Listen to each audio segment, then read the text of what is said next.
कस्तो खतरा फुलेको तोरी पनि हेट तेरिका हेर्दा यो तोरी फुलेको देखेर मलाई यहाँनिर चाहिँ भिडियो भाइरल गर्नु मन लाग्यो क्या। हेट तेरिका यस्तो दामी फुलेको छ नि, दामी बफ रे बफ बफ है। यताबाट हेरिदिनुहोस् फेरि यस्तै फुलेको छ फेरि यतातिर पनि, यो साइडमा पनि दामी फुलेको छ है।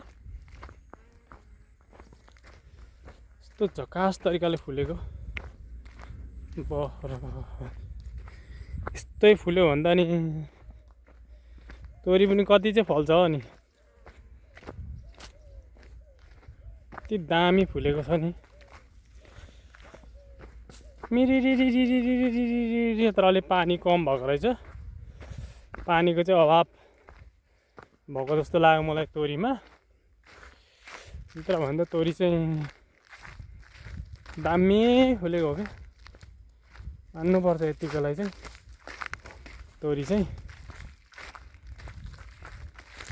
यता चाहिँ पाक्न लागिसकेको छ तोरी, यतातिर त्यस्तो छ, यो साइडमा चाहिँ पाक्न लागिरहेको छ तोरी। यतातिर चाहिँ यता चाहिँ तोरी पाक्नलाई रेडी भइसकेको छ। यो चाहिँ अलि अगुवा रहेछ तोरी। यता चाहिँ माथिल्लो साइडमा चाहिँ पछुवा तोरी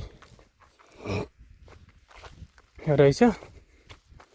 म चाहिँ तलतिर पानी हेर्नलाई गइरहेको छु, सायद यहाँ पानी चाहिँ खुस्किरहेको छ। यो किन खुस्कियो भनेर चाहिँ म यहाँनिर अनुसन्धान गर्न गइरहेको छु। यो पानी चाहिँ यो चाहिँ सायद यस्तै नखुस्किनु पर्ने, यो हिजै लगाएको यो तोरीबारीमा पानी, फेरि पानी अहिले खुस्किरहेको छ फेरि।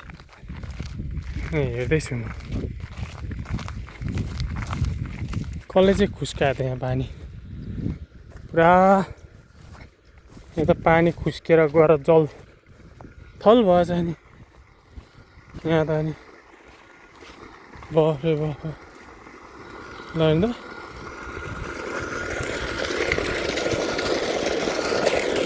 कसले खोलेर छोडेको कसले खोलेको रहेछ यो, खोलेर त्यति यहाँ छोड्यो, पानी छोडिदिएको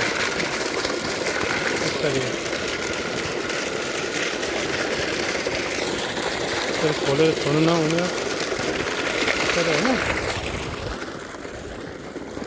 किन खोलेर छोडिदिएको हो। फेरि खोलेर तानेर त्यो चाहिँ पेपर नै तानेर छोडिदिएको हो। यहाँ चाहिँ खुस्किएको त होइन होला, यहाँ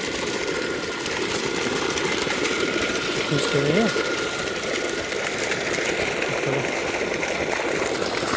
पनि त्यो तल मकै बारीमा लागेको पानी हो। त्यहाँनिर गएछ पानी चाहिँ गुटुटुटुटुटुटुटु भएर यहाँबाट छिरेर यता मकै बारीमा छिरेर पानी यता ओर्लेर यहाँ भर्खर भर्खर नै खोलिएको रहेछ। यहाँ अलिकति पसेछ पानी चाहिँ, भर्खरै खुस्किएको रहेछ। यहाँबाट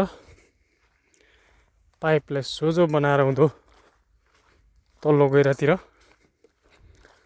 फ्याल्नुपर्छ फेरि भन्ने चाहिँ लागेछ। त्यहाँबाट हामीले चाहिँ हिजो बेलुका चाहिँ यो साइडमा लगाएको थियौँ। अब अहिले चाहिँ पुनः यता फर्काउनु पर्ने। हाम्रो मकै जस्तो दामी भएको छ, एकदम हरियाली, दामी दामी दामी मकै चाहिँ ठस ठस भइरहेछ तिर चाहिँ होइन।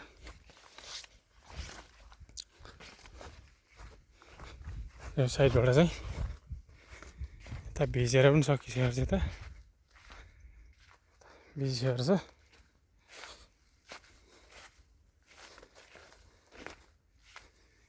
भर्खर भर्खर नै मरेको रहेछ यो पानी चाहिँ चाहिँ